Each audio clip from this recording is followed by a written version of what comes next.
व्यक्तिगत रूपमा राजा ज्ञानेन्द्रप्रति मेरो माया छ हेर्नुहोस्। राजनीतिक रूपमा म धेरै पटक विवादमा परेको छु, तर मलाई आजसम्म कसैले 4 पैसा चाहिँ बेइमानी गर्यो, भ्रष्टाचार गर्यो भनेर आरोप लगाउन सक्ने अवस्था छैन। चाहे थाइल्यान्डमा जाउँ, चाहे बर्मामा जाउँ, चाहे अमेरिका जाउँ, कहीँ गएर पनि त्यो सम्भावना अहिले छैन। अहिले राज संस्थाको कुरा पनि सैद्धान्तिक रूपमा ठीक लाग्ला, प्राज्ञिक रूपमा ठीक लाग्ला, तर व्यावहारिक राजनीतिक रूपमा त्यो सम्भव छैन। अब धर्म बेचो कमल थापाले, राज संस्था बेचो, यी सबै राजनीतिक आरोप हुन्। यस्तो भन्छन् मान्छे, यी सबै राजनीतिक आरोपहरू। चाहेको भए म त्यो बेलामा पनि सजिलो बाटोबाट जान सक्थेँ नि। यो मैले कुनै जाल झेलबाट, तिगडमबाजीबाट प्राप्त गरेको होइन, जनताबाट निर्वाचित भएर आएको म। राजा राज संस्थाप्रति मेरो सम्मान छ। राज संस्था पुनर्स्थापनाको सम्भावना सकिएको हेर्नुहोस्। आर्मीले कु गरेर राज संस्था स्थापना हुने होइन। थाइल्यान्डको चाहिँ प्रसङ्ग ल्याउनु भएको हुनाले मैले जोड्न खोजेको हुँ। पार्टी ठुलो बनाउने नाउँमा हामीले गलत प्रवृत्तिहरूसँग सम्झौता गर्यौँ। राज संस्था पुनर्स्थापना हुन सक्ने धरातले यथार्थ रहेन। राज संस्था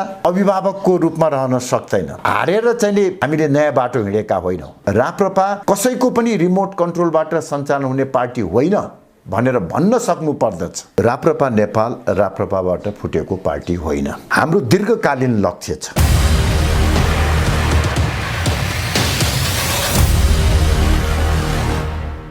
राष्ट्रिय प्रजातन्त्र पार्टी नेपालका केन्द्रीय अध्यक्ष कमल थापा हामीसँग हुनुहुन्छ। अध्यक्षज्यू स्वागत छ। हस्, धन्यवाद। राष्ट्रवादी शक्ति निर्माण गर्ने अभियान, शक्तिशाली देशभक्तहरूको राजनीतिक शक्ति निर्माण गर्छु भनेर पार्टी एकता गर्नुभयो विगतमा। अन्ततः फेरि तपाईँ एक्लै हुनुभयो। राष्ट्रवादी शक्ति निर्माण गर्ने अभियान कहाँ पुग्यो बताइदिनुहोस् त। तपाईँले बडो मार्मिक प्रश्न गर्नुभयो सुरुमै। वास्तवमा 2063 सालको राजनीतिक परिवर्तनपछि एउटा वैकल्पिक वैचारिक धारमा खडा भएर हामीले राप्रपा नेपालको स्थापना गरेका थियौँ। अत्यन्तै कठिन र प्रतिकूल अवस्थाबाट सुरु गऱ्यौँ र करिब 7 वर्षकै अवधिमा नेपाली जनताको विश्वासबाट हामीले काङ्ग्रेस र कम्युनिस्टपछि 2070 सालको संविधान सभाको चुनावमा राप्रपा नेपाललाई तेस्रो शक्ति बनाउन सफल भयौँ। 2072 सालमा संविधान जारी भयो। संविधान जारी भइसकेपछि नयाँ संविधान अनुसार हुने चुनावमा पार्टीलाई ठुलो बनाउने नाउँमा हामीले राप्रपासँग सम्झौता गर्यौँ। त्यही बिन्दुबाट वास्तवमा हाम्रो एउटा गलत परम्पराको श्रृङ्खला सुरु भयो भन्दा हुन्छ। पार्टी ठुलो बनाउने नाउँमा हामीले गलत प्रवृत्तिहरूसँग सम्झौता गर्यौँ। असहज व्यवस्था र मान्यताहरूसँग सम्झौता गर्दै गयौँ र जसको परिणामस्वरूप 2074 सालको निर्वाचनमा आइपुग्दा हामी अत्यन्तै निराशाजनक ढङ्गबाट पराजित भयौँ। करिब 5 वर्ष राष्ट्रिय राजनीतिमा हामी भूमिकाविहीन, महत्त्वविहीन भयौँ र विगतका त्रुटि कमी कमजोरीहरूबाट पाठ सिकेर अहिले हामीले गत 2078 साल फागुन 7 गतेबाट फेरि राप्रपा नेपाललाई पुनर्जागृत गरेका छौँ। नयाँ सोचका साथ हामी अघि बढिराखेका छौँ। अत्यन्तै सशक्त ढङ्गबाट युद्ध स्तरमा हामी सङ्गठन निर्माणको तयारी गरिराखेका छौँ र यो 3 महिनाकै अवधिमा मलाई यो भन्दाखेरि अत्यन्तै खुसी लाग्छ कि देशका 77 जिल्लाहरूमा पार्टीको संरचना तयार भएको छ। 7वटै प्रदेशमा पार्टीका इकाइहरू खडा भएका छन् र त्यसको साथसाथै हामीले पार्टी सङ्गठनलाई सुदृढ गर्ने, जनतामा पार्टीलाई स्थापित गर्ने क्रममा विभिन्न कार्यक्रमहरू आयोजना गरिराखेका छौँ र म अत्यन्तै आशावादी छु कि आगामी निर्वाचनसम्ममा राप्रपा नेपाललाई हामी फेरि देशको एउटा महत्त्वपूर्ण शक्तिका रूपमा स्थापित गर्न सक्छौँ। तपाईँले त्यसो भन्दै गर्दाखेरि राप्रपा को विचारसँग सहमत राख्ने, यो विचार, यो आस्था सही हो भनेर एउटा खालको लहरमा जोडिएका मानिसहरू विभाजित भएका छन्। तपाईहरूको पार्टी शीर्ष नेतृत्व मात्रै विभाजित भएको छैन, तलसम्म कार्यकर्ता र समर्थकहरू पनि विभाजित भएका छन्। ती विभाजित भएका समर्थकहरू सहितको एउटा लहर जुन देखिनुपर्ने हो देखिएको छ अहिले, त्यो चाहिँ तपाईको अनुकूलतामा छैन, प्रतिकूलतामै देखिएको छ। अब कसरी तपाईँ फेरि यो आत्मविश्वासका साथ अब यो अनुकूलता र प्रतिकूलता भन्ने कुरा त अहिले तत्कालको घटनाक्रमबाट निष्कर्ष निकाल्न सकिँदैन, किनभने पार्टी निर्माणको कुरा अथवा एउटा वैचारिक शक्ति निर्माण गर्ने कुरा, पार्टीलाई देशको अग्रणी शक्ति बनाउने कुरा त्यो केही महिनाभित्रमा सम्पन्न हुने कुरा होइन। हामी एउटा लामो यात्रामा हिँडिराखेका छौँ। अब जहाँसम्म हामीले यो नयाँ बाटोबाट हिँड्नुपर्ने आवश्यकता किन पर्यो भन्ने प्रश्न छ। हिजो हामी संलग्न रहेको पार्टीमा गलत प्रवृत्ति र सैद्धान्तिक विचलन भएपछि आफ्नो विचार, आदर्श र मान्यताको संरक्षणको निमित्त, त्यो विचार, आदर्श र मान्यतामा आस्था राख्ने हजारौं कार्यकर्ताहरूको भविष्य संरक्षण गर्नको निमित्त र देशलाई एउटा सशक्त वैकल्पिक प्रतिपक्षका रूपमा चाहिँ स्थापित गर्नको निमित्त हामीले यो कठिन भए पनि अत्यन्तै चुनौतीपूर्ण बाटो रोजेका हौं। निश्चय पनि हिजो हामी सँगै काम गरेका साथीहरू अहिले हामीले लिएको नयाँ बाटोबाट असन्तुष्ट हुनुहोला, उहाँहरूले हामीलाई गाली पनि गर्नुभएको होला, हामीलाई अनेक किसिमको प्रहार पनि गरिरहनु भएको होला, तर त्यसलाई मैले त्यति धेरै महत्त्व दिइराखेका छैन। र यहाँ बुझ्नुपर्ने कुरो के छ भने राप्रपा नेपाल जो अहिले हामी सञ्चालन गरिराखेका छौँ त्यो हिजोको राप्रपाबाट फुटेर बनेको पार्टी होइन, एक। र दोस्रो, हामीले केवल निहित स्वार्थ परिपूर्तिको निमित्त यो नयाँ अभियान सुरु गरेका होइनौँ। हिजोको राप्रपा वा अहिलेको राप्रपा भनौँ र राप्रपाको नेपालको बीचमा गम्भीर सैद्धान्तिक मतभेद छ। राप्रपाले अवलम्बन गरेको विचार र राप्रपा नेपालले अवलम्बन गरेको विचार र बाटोमा नै मूलभूत रूपमै भिन्नता भएको कारणले गर्दाखेरि मलाई लाग्दछ के भने अब हिजो सँगै काम गरेका साथीहरूले अब हामीलाई गाली गलोज गर्ने, आरोप प्रत्यारोप गर्नेको कुनै अर्थ छैन। अध्यक्षज्यू, यो भन्दै गर्दा विचलनको कुरा गर्दै गर्दा सबभन्दा ठुलो विचलन चाहिँ कमल थापामै आयो, किनभने उहाँले राज संस्थाको कुरा, राजा राज संस्थाको कुरा छोड्नुभयो, अहिले गणतन्त्र र हिन्दू राष्ट्रको कुरा गर्नुहुन्छ। उहाँले राजा र राज संस्थाको एजेन्डा छोडिसकेपछि अर्को किसिमको स्थिति आयो, उहाँ विचलित हुनुभयो भन्ने, तपाईलाई चाहिँ विचलित हुनुभयो भन्ने आरोप छ। झट्ट हेर्दा तपाईँ साह्रै सङ्कटका बीचदेखि राज संस्थाको कुरा गर्दै आउनुभयो। जब राज संस्था अनुकूल बहस गर्न सकिने, समाजमा सकिने वातावरण भयो अनि यो राज संस्था र राजा भन्ने कुरा ठिक छैन भन्ने ठाउँमा तपाईँ पुग्नुभयो, विचलन तपाईँमा आयो भन्छन्। निश्चय पनि एउटा चाहिँ यो गम्भीर प्रश्न हो। कमल थापा जस्तो एउटा कट्टर राजावादी व्यक्तिले यो किन चाहिँ एउटा कठिन र चुनौतीपूर्ण बाटोबाट हिँड्नु पर्यो। हिजो ज्यान हत्केलामा राखेर राज संस्थाको एजेन्डा बोकेको कमल थापाले आज किन राज संस्थाको एजेन्डालाई परित्याग गर्नु पर्यो, किन आज शून्यबाट फेरि नयाँ पार्टी निर्माण गर्ने अवस्थामा पुग्यो। यो प्रश्न मलाई लाग्छ प्रत्येकले एउटा अत्यन्तै गम्भीरताका साथ चिन्तन मनन गर्नु पर्दछ। वास्तवमा हाम्रो रहरले, शोकले हामीले यो बाटो लिएका होइनौँ। यो एउटा परिस्थितिजन्य बाध्यता र नियति हो भन्ने पनि मलाई लाग्दछ।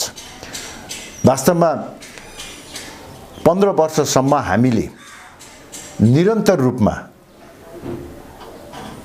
राज संस्था सहितको प्रजातन्त्रको पक्षमा वकालत गर्यौं। हाम्रो निरन्तरको प्रयासका बावजुद राज संस्था पुनर्स्थापना हुन सक्ने धरातले यथार्थ रहेन। जनभावना राज संस्था पुनर्स्थापनाको पक्षमा हुन सकेन।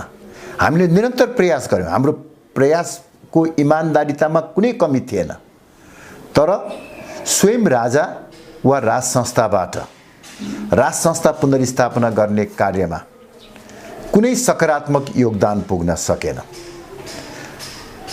त्यसको विपरीत राज संस्थाको एजेन्डा बोकेर हिँडेको राजनीतिक दल राप्रपाको आन्तरिक मामिलामा पटक पटक हस्तक्षेप गरेर राज संस्था सबैको साझा हुन सक्दैन, राज संस्था अभिभावकको रूपमा रहन सक्दैन, राज संस्था संविधानको परिधिभित्र रहन सक्दैन, राज संस्था निष्क्रिय रहन सक्दैन भन्ने कुरा स्वयं राजा, राज संस्था र राजाको सचिवालयबाट प्रमाणित भइसकेपछि त्यो एउटा जुन मान्यता हामीले बोकेर हिँडेका थियौँ, हामीले परिकल्पना गरेको राज संस्था एउटा चुनावी राजनीतिभन्दा माथि उठेको, सबैको साझा, अभिभावक, संवैधानिक सेरेमोनियल राज संस्थाको हामीले परिकल्पना गरेको। तर स्वयं राजा वा राज संस्था त्यो मान्यतालाई आत्मसात गर्न तयार नहुने र 100% राजावादी भएको पार्टीमा पटक पटक हस्तक्षेप गर्ने, रिमोट कन्ट्रोलबाट पार्टी सञ्चालन गर्न चाहने भएपछि मैले राप्रपा भित्रै रहेर यो गलत प्रवृत्तिलाई सच्याउनको निमित्त हरसम्भव प्रयास गरेँ। कतिपयले मैले चुनाव हारेको कारणले गर्दाखेरि यो नयाँ बाटोबाट अगाडि हिँडे भन्ने आरोप पनि लगाउँछन्। वास्तवमा त्यो होइन। मैले चुनाव मेरो निमित्त हेर्नुहोस्, यो हार जित त्यति महत्त्वपूर्ण कुरा होइन। मैले मेरो राजनीतिक जीवन यात्रामा धेरै पटक हारेको छु, त्यो हारलाई सहज रूपमा स्वीकार गरेको छु। एउटा खेलाडी पनि भएको नाताले हारलाई सहज रूपमा स्वीकार गर्ने एउटा संस्कार मभित्र रहेको पनि छ। हेर्नुहोस्, त्यस कारणले हारेर चाहिँ हामीले नयाँ बाटो हिँडेका होइनौँ। मैले अघि पनि भने, मैले आफैले रगत पसिना बगाएर खडा गरेको पार्टीमा सैद्धान्तिक विचलन देख्यो। सैद्धान्तिक विचलन भन्नाले के भने, जुन हामीले एउटा सेरेमोनियल अभिभावकीय राज संस्थाको कुरा गरेका थियौँ, त्यो किसिमको राज संस्था रहन नसक्ने भएपछि मैले लिखित रूपमै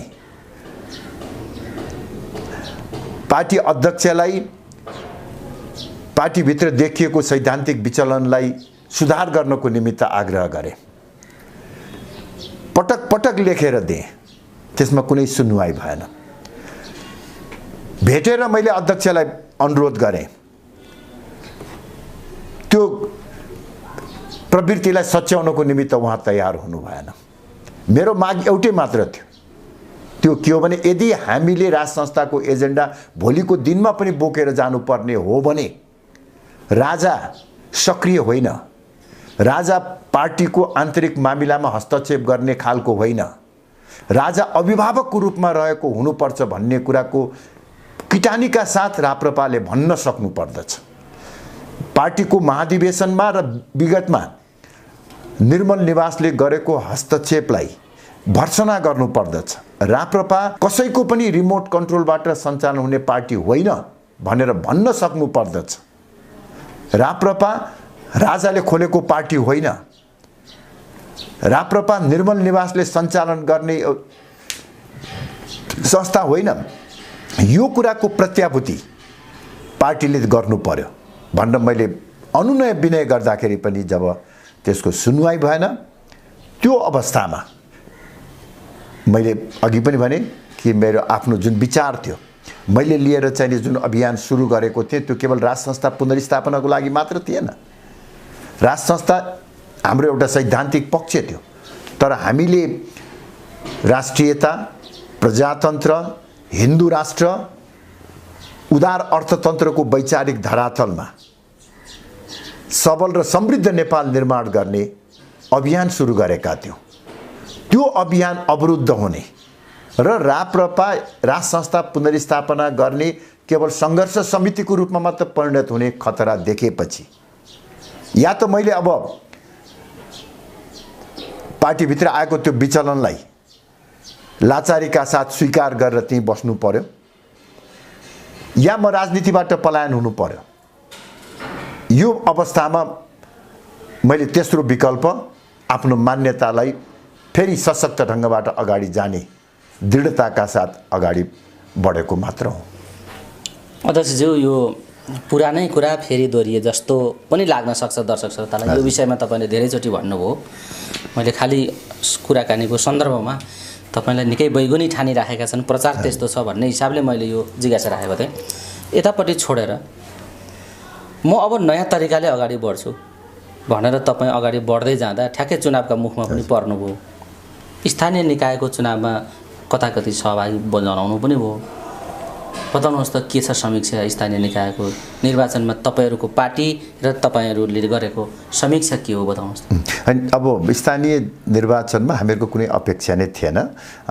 पार्टी स्थापना भएको 2 महिनाभित्रमा हामीले चुनावमा जानुपर्ने अवस्था थियो। देशका विभिन्न पालिकाहरूमा पार्टीको इकाइ कमिटी नै गठन भएको थिएन। त्यसकारणले हामीले केवल साङ्केतिक रूपमा प्रजातन्त्रप्रतिको हाम्रो निष्ठा र सुदृढ स्थानीय स्वायत्त शासन प्रणाली हाम्रो पार्टीको प्रमुख एजेन्डा भएको कारणले गर्दाखेरि हामीले साङ्केतिक रूपमा चुनावमा भाग लियौँ र चुनावमा हामीले नेकपा एमालेसँग सहकार्य गर्ने नीति पनि लियौँ। केही सीमित ठाउँहरूमा हामीले प्रतिस्पर्धा गऱ्यौँ, केही ठाउँमा हामीले जितेका छौँ। त्यसलाई हामीले पार्टीको एउटा अगाडि बढ्ने क्रममा महत्त्वपूर्ण उपलब्धिकै रूपमा लिएका छौँ। हाम्रो अब सम्पूर्ण ध्यान आगामी संसदीय निर्वाचनमा केन्द्रित छ। यो संसदीय निर्वाचनबाट हामी राप्रपा नेपाललाई कम्तीमा राष्ट्रिय पार्टी बनाउने उद्देश्यका साथ काम गरिराखेका छौँ। अब ठ्याक्कै तपाईँले, म यो विषयमा आउन खोजिरहेको थिएँ, तपाईँले सजिलो बनाइदिनु हो। कसरी जानुहुन्छ अब आउने सङ्घीय निर्वाचनमा? तपाईँहरूको तयारी के छ? स्थानीय निकायमा एमालेसँगको सहकार्य, सूर्य चिन्हका विषय पनि आए। अब आउने निर्वाचनको तयारी के छ? कोसँग सहकार्य गर्नुहुन्छ? कता गठबन्धन गर्नुहुन्छ कि आफै एक्लै अगाडि बढ्नुहुन्छ कि तपाईँको तयारी के हो यो अबको निर्वाचनको विषयमा? अब यो फेरि पनि म एकपटक अलिकति दोहोऱ्याएर ताकि दर्शकहरूलाई श्रोताहरूलाई चाहिँ बुझ्न सजिलो होस्, म सूत्रबद्ध रूपमा भन्छु। राप्रपा नेपाल राप्रपाबाट फुटेको पार्टी होइन। राप्रपा नेपाल केवल हाम्रो रहर परिपूर्ति गर्नको निमित्त खडा भएको होइन।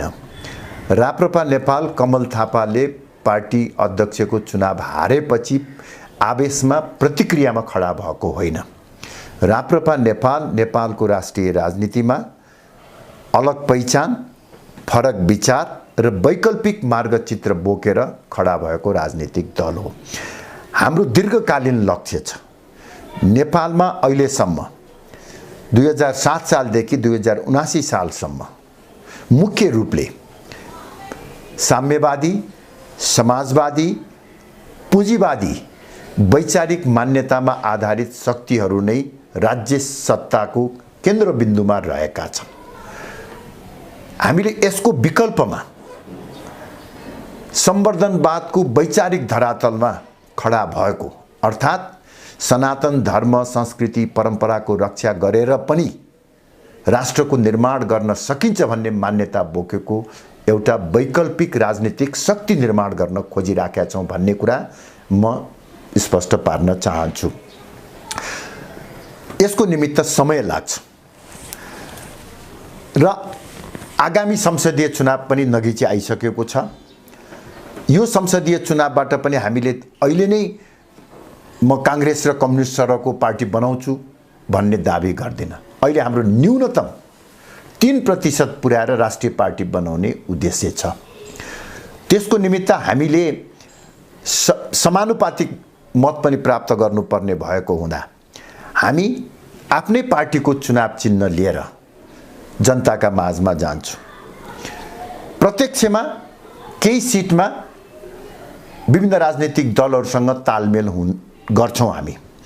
अब प्रमुख भनेका राजनीतिक दलहरू त एक्लै चुनावमा जान नसकेर गठबन्धन गरिरहेको अवस्थामा हामी भर्खरै खडा भएको पार्टीले एक्लैले गएर प्रत्यक्षमा चुनाव जित्नको निमित्त कठिन हुन सक्छ र राष्ट्रिय पार्टी बनाउनको निमित्त कम्तीमा एकजना प्रत्यक्षमा जित्नै पर्छ।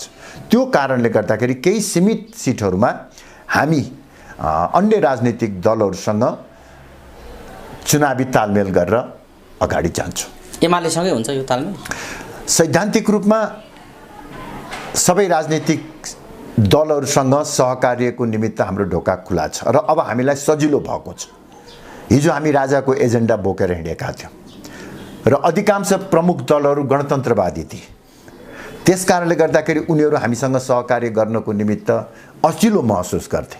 अब राप्रपा नेपाल पनि राज संस्थाको एजेन्डालाई छोडेर लोकतान्त्रिक मूल्य र मान्यतामा अग्रसर भएको हुनाले सिद्धान्ततः मलाई लाग्छ अन्य कुनै पनि पार्टीहरूसँग सहकार्य गर्न हामीलाई अप्ठ्यारो छैन।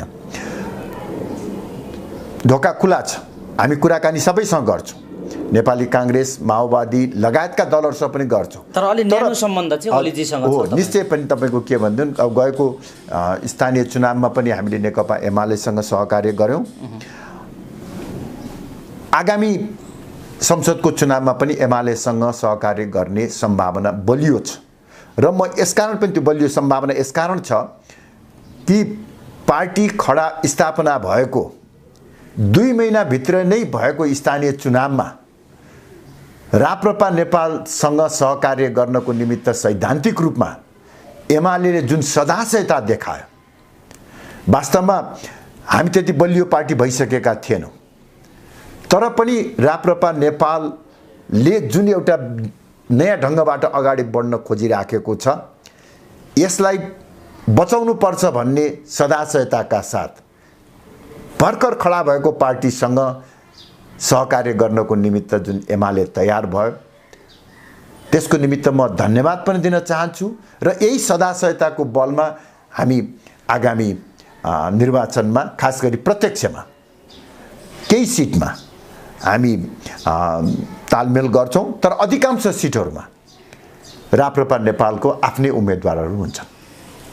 आफ्नो वास्तविकतालाई गहिरो ढङ्गले मनन गर्दै प्रष्ट ढङ्गले राखिदिनुभयो, यसका लागि हामी तपाईँलाई आभार व्यक्त गर्छौँ। म अलिकति अर्को प्रसङ्गमा म तपाईँलाई डोर्याउन चाहन्छु। तपाईँको पार्टीलाई अब नयाँ पार्टी भन्ने कि पुरानो पार्टी भन्ने एउटा भुक्तभोगी लामो समयदेखि राजनीतिमा लागेको व्यक्तित्व यसको अध्यक्ष हुनुहुन्छ। नयाँ भन्न पनि कसरी, पुरानै पार्टी हो भनौँ भने फेरि नयाँ सिर्जना गर्दै हुनुहुन्छ, फेरि नयाँ पुरानो भनौँ कसरी, यस्तो खालको स्थिति छ।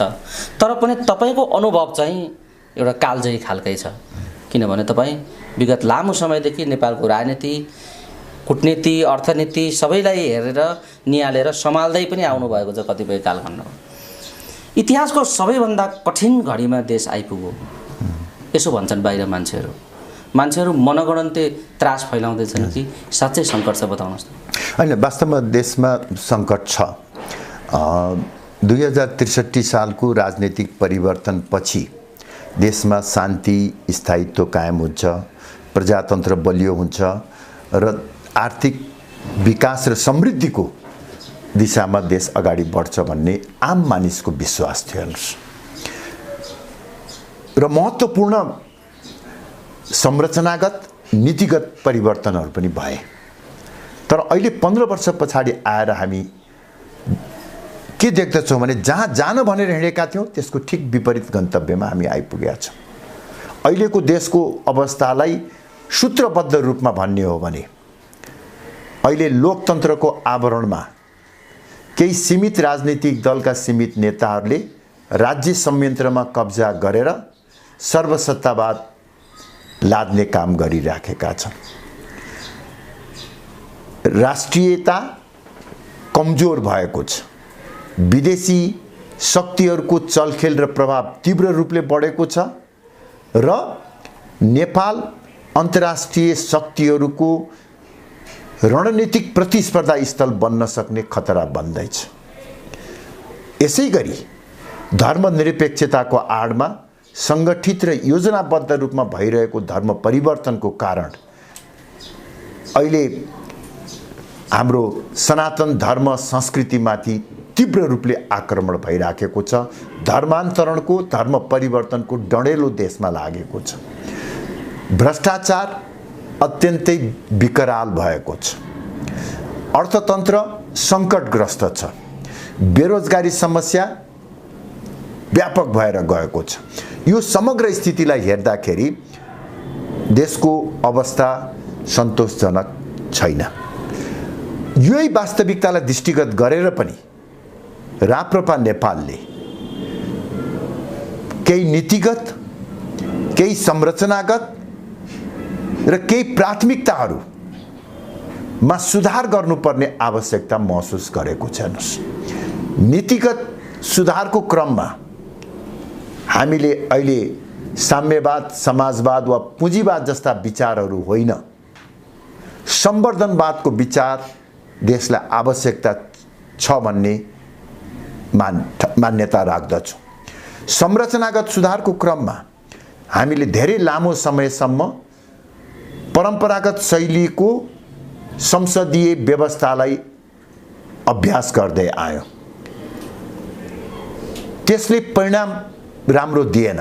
त्यसकारणले परम्परागत शैलीको संसदीय प्रजातन्त्रको ठाउँमा जनताबाट प्रत्यक्ष निर्वाचित प्रधानमन्त्री र संसदबाट निर्वाचित राष्ट्रपति हुने व्यवस्था गर्नु पर्दछ। अहिलेको निर्वाचन प्रणालीमा सुधार गरेर पूर्ण समानुपातिक निर्वाचन प्रणाली कायम गर्नु पर्दछ र अहिलेको 3 तहको संघीयतालाई परिमार्जन गरेर केन्द्रमा एउटा बलियो सरकार र स्थानीय तहमा अहिलेको भन्दा पनि बढी अधिकार सम्पन्न स्थानीय सरकार, 2 तहको संघीय संरचना कायम गर्नुपर्छ भन्ने हाम्रो मान्यता रहेको छ भने प्राथमिकताको हकमा अबको सम्पूर्ण ध्यान आर्थिक विकास र समृद्धितर्फ हुनुपर्छ भन्ने हाम्रो मान्यता छ। तपाईले यसो भन्दै गर्दा जुन खालको सङ्कट अगाडि देखा परेको छ, तपाईले पनि भन्नुभयो सङ्कट वास्तवमा सङ्कट देखा परेको छ भन्ने कुरा राख्दै गर्दाखेरि यी सङ्कटहरूप्रति दलहरू उदासीन भए।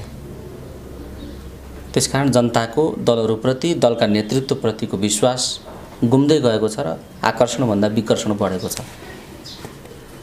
अब आउने निर्वाचनमा पनि त्यो विकर्षणका परिणामहरू देखिनेछन् र स्वतन्त्रले राम्रै लट्ठी हान्नेछ दलहरूलाई, यस्तो खालको तर्क छ। बाहिर दल खुलेका खुलै छन्, नयाँ दल, कतै नागरिक स्वतन्त्र नागरिक दल, कतै विभिन्न दलप्रतिको वितृष्णा एकातिर, दल खोलेको खोलै गर्ने अर्कातिर, यस्तो खालको भइरहेको छ।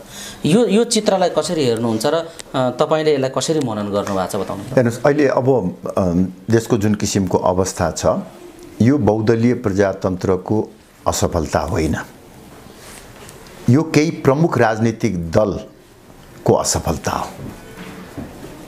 प्रमुख राजनीतिक दलका प्रमुख नेताहरूको अकर्मण्यता र गलत नीतिको परिणाम हो।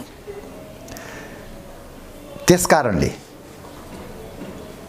केही दलहरू असफल हुँदैमा प्रजातन्त्र असफल हुने होइन। अहिलेका असफल दलहरूको विकल्पमा जनताले भोलिको दिनमा नयाँ सम्भावना भएका दलहरूलाई रोज्न सक्दछन्। हेर्नुहोस्, अहिले जुन प्रमुख राजनीतिक दलहरू किन असफल भए, अहिले तपाईँले प्रमुख राजनीतिक दलहरू उदासीन भए भने उदासीन होइनन्।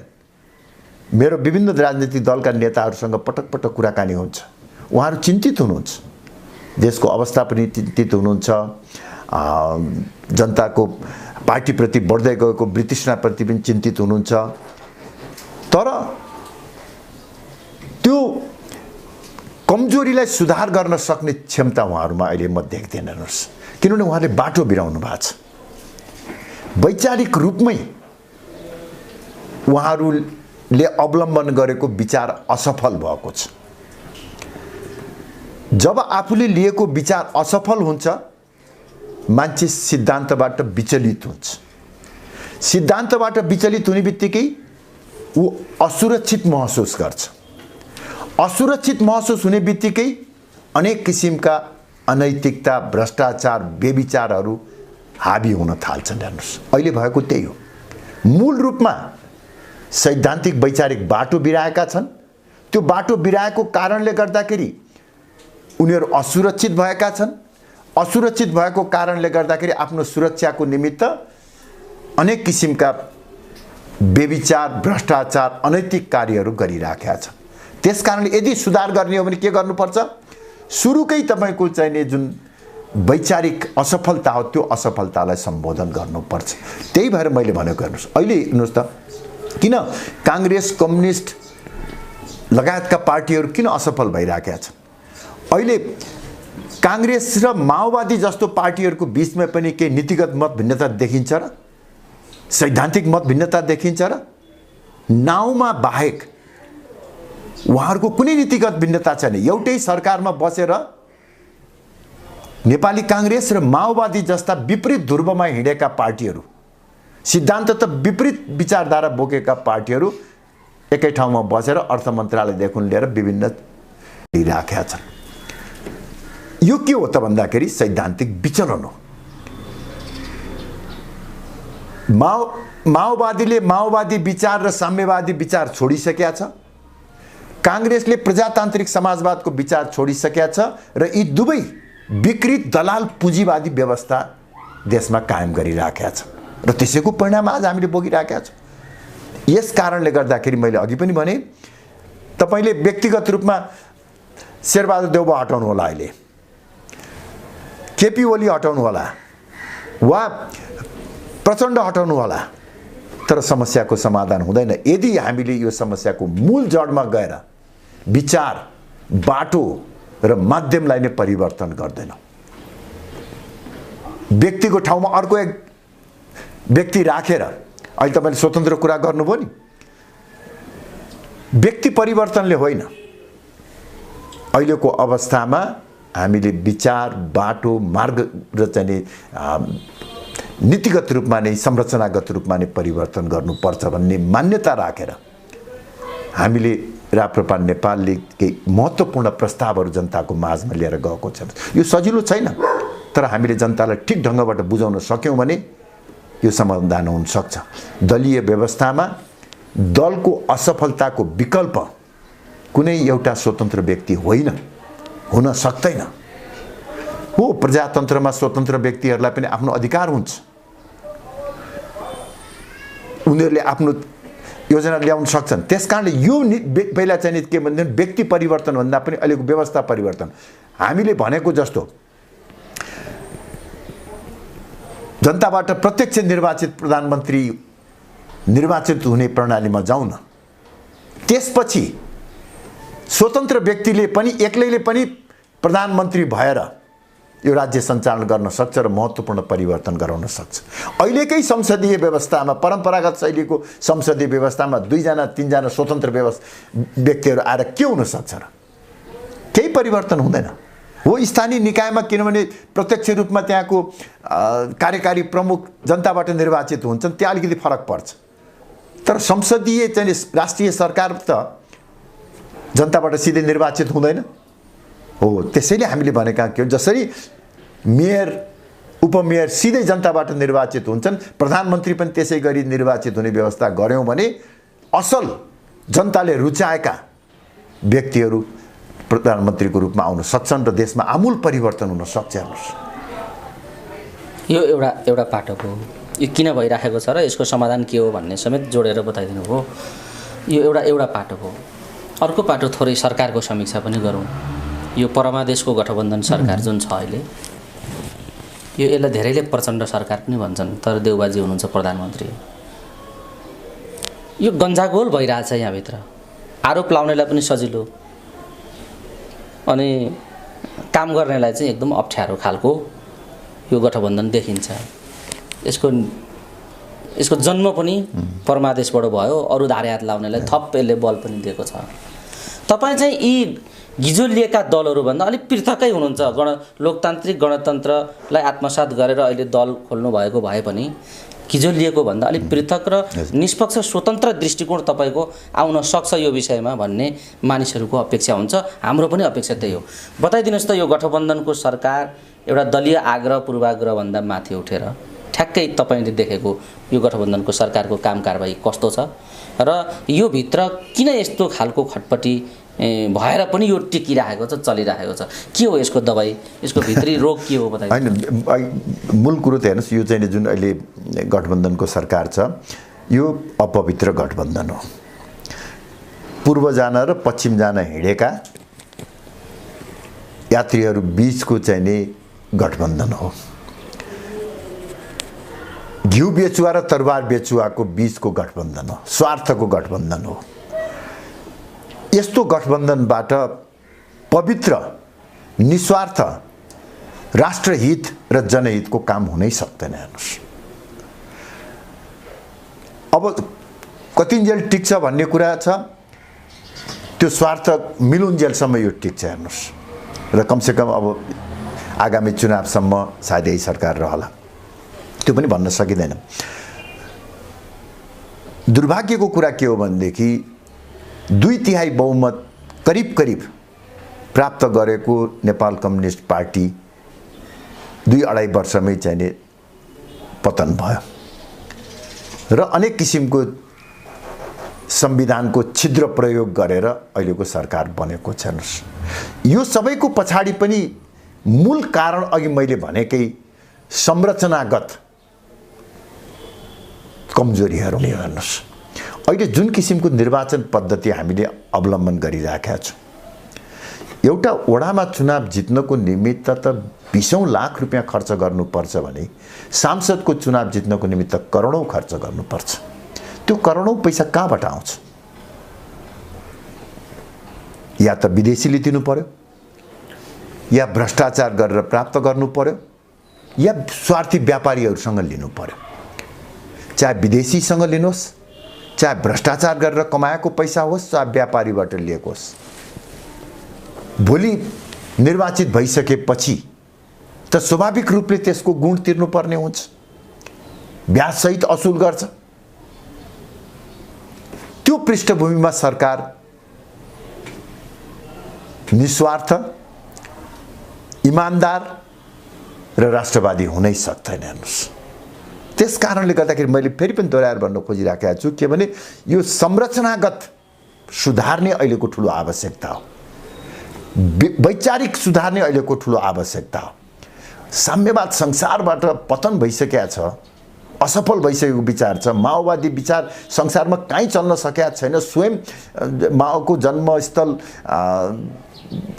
चीनमा माओवादी सिद्धान्त र विचार समाप्त भइसकेको स्थिति छ। उनीहरू चाहिँ पुँजीवादी अर्थतन्त्रलाई अवलम्बन गरेर हिँडिराखेका छन्। अब यहाँ हामी तपाईँको त्यसलाई चाहिँ एउटा बडो उदारतापूर्वक अवलम्बन गरिराखेका छौँ। तपाईँको समाजवाद नै पनि आफै पनि असफल भयो। समाजवाद थ्योरिटिकल्ली राम्रो कुरा हो नि, तर त्यो समाजवादको चाहिँ नि च्याप्टर क्लोज भइसकेको छ। हेर्नुहोस्, त्यस कारणले गर्दाखेरि हामीले अहिलेको अवस्थालाई दृष्टिगत गर्दै यो वैचारिक मार्ग पनि परिवर्तन गर्नुपर्छ। होइन भने त यो त जहिले पनि यस्तै भइरहन्छ, यो श्रृङ्खला निरन्तर रूपमा रहन्छ। हेर्नुहोस्, स्वयं प्रजातन्त्रले जनतालाई अधिकार दिन्छ, प्रजातन्त्रले आत्मोन्नतिको आधार तयार गर्छ, तर यसलाई हामीले ठिक ढङ्गबाट चलाउन सकेनौँ भने प्रजातन्त्र स्वयं नै अस्थिरता र अराजकताको कारण हुन्छ। धेरै विकासोन्मुख मुलुकहरूमा त्यो परिणति देखिएको छ। अध्यक्षज्यू, यो चित्र तपाईँले बताउँदै गर्दा एउटा देशको विकासका निम्ति राजनीतिक स्थायित्व भन्ने चिजले पनि ठुलो काम गर्छ। विकास हुनलाई स्थायित्व चाहिन्छ भन्ने खालको ध्रुव सत्य कुरा छ यो। अब आउने सङ्घीय निर्वाचनको परिणामले मुलुकलाई स्थायित्व देला या विकास देला, स्थायित्व दिने खालको परिणाम त्यहाँ आउला भन्ने खालको धेरै मानिसहरूको जिज्ञासा त्यहाँनिर छ। बताइदिनुहोस् त, तपाईँ कस्तो संसद बन्ला? अब आउने निर्वाचनले कस्तो खालको प्रतिनिधि यो केन्द्रमा पठाउला र कस्तो संरचना बन्ला? तपाईँले कस्तो आकलन गर्नुभएको छ बताउनुहोस्। म चाहिँ नि के भनेदेखि यही मङ्सिरमा हुने चुनावबाटै देशको सम्पूर्ण सङ्कट समाधान हुने गरी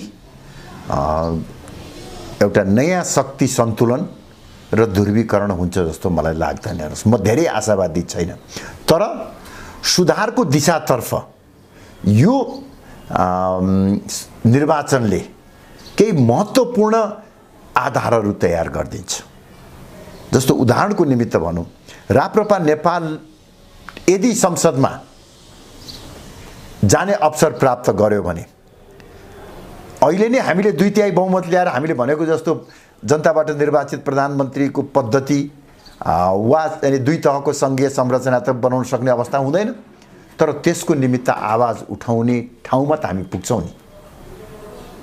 त्यसले अहिलेको विकृति र विसङ्गतिहरू कम गर्नको निमित्त मद्दत पुर्याउँछ र अर्को चुनावपछि ती मान्यताहरू स्थापित गर्नको निमित्त एउटा धरातल तयार गरिदिन्छ। त्यसकारणले मेरो आफ्नो चाहिँ विश्लेषणमा यो चुनाव देशले भोग्नु परेको सङ्कट समाधानका निमित्त आवश्यक सुधारहरू गर्ने दीर्घकालीन लक्ष्य प्राप्त गर्ने क्रममा एउटा कोसेढुङ्गासम्म हुन सक्छ, एउटा भर्याङ हुन सक्दछ, तर यही नै निर्णायक हुन्छ भन्ने मलाई लाग्दैन। तपाईँ एउटा आत्मविश्वास, बलियो आत्मविश्वास बोकेको नेता हुनुहुन्छ, खेलाडी पनि हुनुहुन्छ। हामी कुराकानीको अन्तिम चरणमा छौँ। जाँदै जाँदै भनिदिनुहोस् त, तपाईँ कतिको इमान्दार खेलाडी हो? हेर्नुहोस्, वास्तवमा मेरो पुँजी भनेकै, मैले यता राजनीति नै जोडेको है। हजुर, एकदम ठिक छ। होइन, मेरो पुँजी भनेकै के हो भनेदेखि हेर्नुहोस्, मेरो झन्डै करिब विद्यार्थी अवस्थादेखि नै राजनीतिमा क्रियाशील भए, 50-51 वर्ष भयो। मेरो पुँजी भनेकै मुख्य रूपले 4वटा छन् भन्ने मलाई लाग्छ। हेर्नुहोस्, थोरै तपाईँको आत्मसमीक्षा पनि त्यसमा जोडेर भन्दैछु। एक, मेरो सैद्धान्तिक निष्ठा। दोस्रो,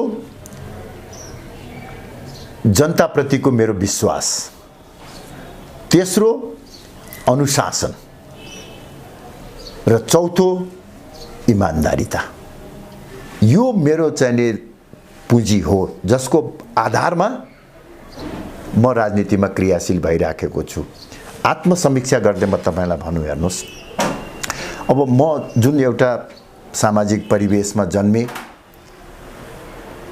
जुन पारिवारिक परिवेशमा म जन्मेँ, म स्वतः एउटा राजावादी पञ्चायत समर्थक कार्यकर्ताको रूपमा अगाडि आएँ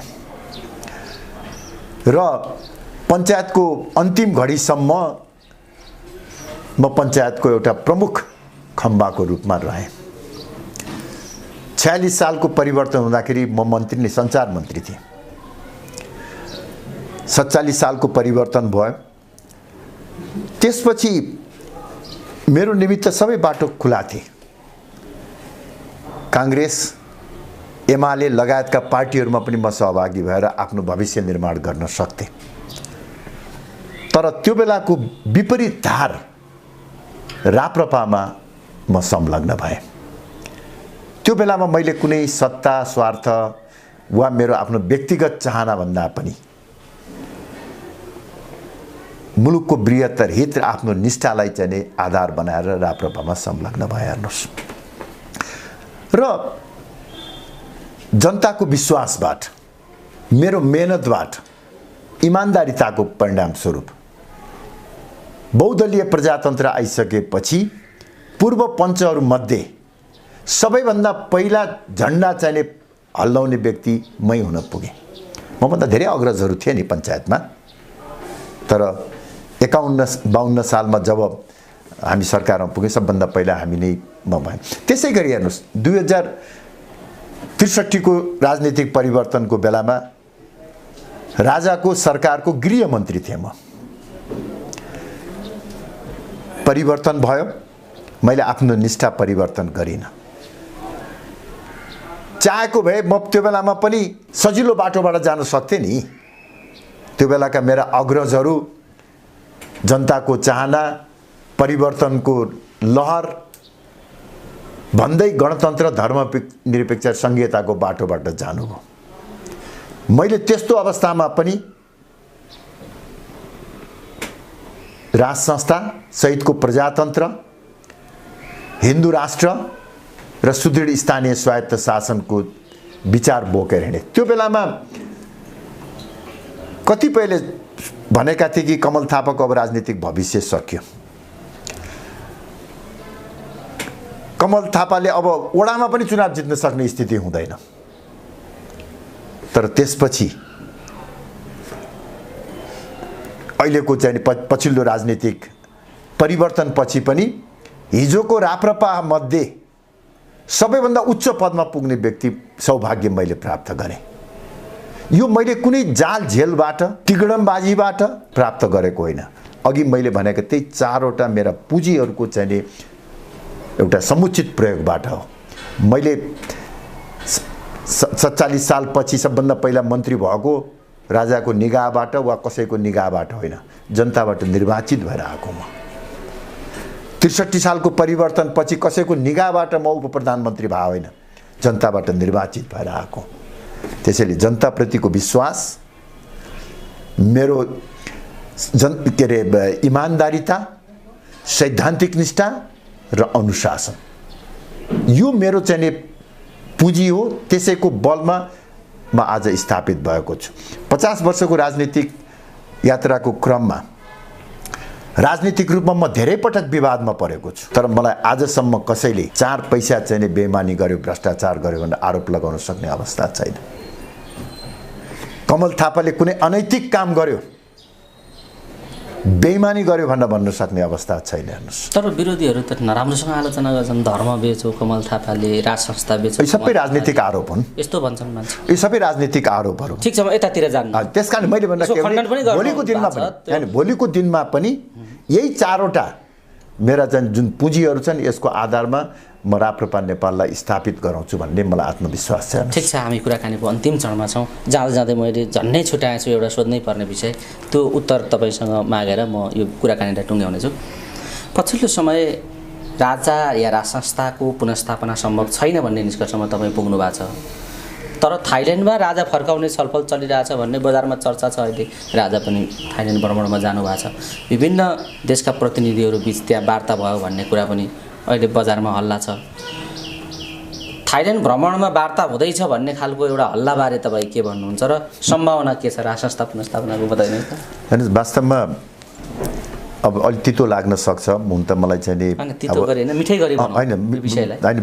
प्रस्तुति त मिठै गरौँला, तर कुरो कतिलाई तितो लाग्न सक्छ। र वास्तवमा हेर्नुहोस्, अब म झन्डै 30-40 वर्षसम्म राज संस्थासँग निकट भएर काम गरेको, राज संस्थाप्रति आस्था र विश्वास राखेको व्यक्ति भएको हुनाले राजा वा राज संस्थाप्रति नकारात्मक टिप्पणी गर्न मलाई त्यति मन लाग्दैन। हेर्नुहोस्, नगरौँ भन्ने नै म चाहन्छु, तर अब वास्तवमा होइन भइहाल्छ स्वाभाविक रूपले। के भन्छ होइन, त्यो घोच्छ छैन। वास्तवमा मलाई राजाको बारेमा नकारात्मक कुराकानी गर्दाखेरि मन अलिकति खिन्न पनि हुन्छ। म अहिले पनि तपाईँलाई यति भनौँ, हेर्नुहोस्, अब म अहिले लोकतान्त्रिक व्यवस्थामा आइसकेको छु, राष्ट्रिय राजनीतिको मूलधारमा छु, तथापि राजा राज संस्थाप्रति मेरो सम्मान छ। खास गरी नेपालको एकीकरण, प्रजातन्त्रको स्थापना, राष्ट्रियताको सुदृढीकरण, आधुनिकीकरणमा नेपालका राजाहरूले पुर्याएको योगदानको म उच्च प्रशंसा गर्छु, इतिहासलाई सम्मान गर्छु। अहिले पनि व्यक्तिगत रूपमा राजा ज्ञानेन्द्रप्रति मेरो माया छ। हेर्नुहोस्, माया छ, सम्मान छ। तर नेपालमा राज संस्था पुनर्स्थापना हुन्थ्यो, हेर्नुहोस्, र हामीले जुन मान्यता बोकेका थियौँ त्यो गलत पनि थिएन, अहिले पनि गलत छैन। नेपाल जस्तो भूराजनीतिक अवस्था भएको मुलुकमा, नेपाल जस्तो सामाजिक सांस्कृतिक परिवेश भएको मुलुकमा चुनावी राजनीतिभन्दा माथि उठेको एउटा साझा संस्था अभिभावकको रूपमा, सेरेमोनियल रूपमा रहनु चाहिँ उपयुक्त हुन्छ भन्ने मेरो हिजोको मान्यता हो र आज पनि छ। तर धरातलले यथार्थ मेरो मान्यता भएर मात्र हुँदैन नि। कतिपय राम्रा कुराहरू किताबमा हुन्छन्, तर त्यसको महत्त्व प्राज्ञिक मात्र हुन्छ, त्यो व्यवहारमा कार्यान्वयन हुन सक्दैन। अहिले राज संस्थाको कुरा पनि सैद्धान्तिक रूपमा ठिक लाग्ला, प्राज्ञिक रूपमा ठिक लाग्ला, तर व्यवहारिक राजनीतिक रूपमा त्यो सम्भव छैन। अब सम्भव हुन्थ्यो, हेर्नुहोस्, तर स्वयं राजा र राज संस्था, राजाको सचिवालय निर्मल निवासको जुन 15 वर्षको जुन गतिविधि भयो, त्यो कारणले गर्दाखेरि राज संस्था पुनर्स्थापनाको सम्भावना सकिएको। हेर्नुहोस्, विगतमा हेर्नुहोस्, म खालि तपाईँले अहिले थाइल्यान्डको चाहिँ प्रसङ्ग ल्याउनु भएको हुनाले मैले जोड्न खोजेको हुँ। मैले पटक पटक राजालाई भनेको छु, नेपालमा राज संस्थाको स्थापना विदेशीले गरिदिने होइन। राज संस्थाको पुनर्स्थापना यहाँ सडकमा 2-4 हजार मान्छेले राजा आऊ देश बचाऊ भनेर अस्थिरता सिर्जना गर्ने र आर्मीले कु गरेर राज संस्था स्थापना हुने होइन। नेपालमा यदि राज संस्था स्थापना गर्ने हो भने राजनीतिक दल र जनताको विश्वासमै हुनुपर्छ। त्यसकारणले मैले राजालाई पटक पटक आग्रह गरेँ, राजनीतिक दलसँगको सम्बन्ध सुधार गर्ने काम गर्नु पर्यो, जनताको विश्वास जित्ने काम गर्नु पर्यो। तर त्यसतर्फ कुनै किसिमको सकारात्मक काम भएन। यो 15 वर्षको बीचमा हेर्नुहोस् त, जति पटक पनि राजाको नाउँमा वक्तव्य आयो वा सन्देश आउँदाखेरि देशको अवस्थाप्रति चिन्ता व्यक्त गर्नु ठिक छ, तर त्यो सन्देशमा त्यो वक्तव्यहरूमा पार्टीप्रति वैमनस्यता बढाउने, पार्टीहरूको अस्तित्वलाई चाहिँ नि आघात पुग्ने ढङ्गबाट काम गर्ने, प्रजातन्त्रप्रति नै चाहिँ निष्ठा नभएको सन्देश दिने ढङ्गबाट चाहिँ कामहरू चाहिँ हुन थाले हेर्नुहोस्। जसको कारणले गर्दाखेरि राजा र राजनीतिक दलहरूको बीचको दूरी बढेर गयो, वैमनस्यता बढेर गयो, जनता र राजाको बीचको सम्बन्धको ग्याप झन्झन पहिलेको भन्दा बढेर गयो हेर्नुहोस्। यो कारणले गर्दाखेरि मैले भनेको हेर्नुहोस्, सैद्धान्तिक रूपमा उपयुक्त भए तापनि धरातली यथार्थ अब राज संस्थाको पुनर्स्थापना हुन सक्ने सम्भावना छैन। चाहे थाइल्यान्डमा जाउँ, चाहे बर्मामा जाउँ, चाहे अमेरिका जाउँ, कहीँ गएर पनि त्यो सम्भावना अहिले छैन हेर्नुहोस्। हामीले जे विषयमा केन्द्रित रहेर तपाईँसँग कुरा गऱ्यौँ, जाँदा जाँदै आम दर्शक श्रोताहरूले के भन्न चाहनुहुन्छ? थप केही भन्नुहुन्छ? होइन, म अहिले धेरै कुराहरू त मैले भनिसकेको छु। तपाईँको अब यो लोकप्रिय सञ्चार माध्यमको बाट म आम दर्शक र श्रोताहरूलाई के भन्न चाहन्छु भने देशको अहिलेको अवस्था निश्चय पनि चिन्ताजनक छ, तर हामी हतोत्साहित हुनुपर्ने, निराश हुनुपर्ने आवश्यकता छैन। प्रजातन्त्र सित्तैमा पाइने दिवा भोजन होइन, त्यसको निमित्त हामीले केही मूल्य चुकाउनु पर्छ। अहिले हामी त्यही मूल्य चुकाइराखेका छौँ। यदि हामीले सही ढङ्गबाट निर्णय गर्न सक्यौँ भने केही वर्षभित्रमा नै हामीले नेपालको मुहार परिवर्तन गर्न सक्छौँ, जनताको अनुहारमा हाँसो र उज्यालो ल्याउन सक्छौँ। त्यसको निमित्त एउटै काम हुनुपर्दछ, त्यो हो भने जनता कुनै एक अमुक पार्टीको दासको रूपमा रहनु हुँदैन। एकपटक कुनै एउटा पार्टीलाई भोट हाले भने अथवा मेरा चाहिँ बाबुबाजे कुनै एउटा पार्टीमा संलग्न थिए भनेर निरन्तर जतिसुकै त्यो पार्टीले वा त्यो पार्टीको नेताले बदमासी गरे तापनि त्यही पार्टीलाई भोट हालिराख्ने काम गर्यो भने स्वाभाविक रूपले परिवर्तन हुँदैन। प्रजातन्त्रमा जनता मालिक बनिन्छ, जनताले मालिक भएको अनुभव गर्नु पर्यो। केवल दलहरूलाई वा नेताहरूलाई मात्र दोष दिएर होइन, जनताले निर्णय गर्नु पर्यो। मालिक भएर खराब गर्ने नेतालाई, गल्ती गर्ने पार्टीलाई दण्डित गर्ने, सम्भावना भएका भर गर्न सकिने पार्टी वा नेतालाई विश्वास गर्ने, यो काम गरिदिनु भयो भने मलाई लाग्छ प्रजातन्त्र बलियो हुन्छ। यही सन्देश म दिन चाहन्छु।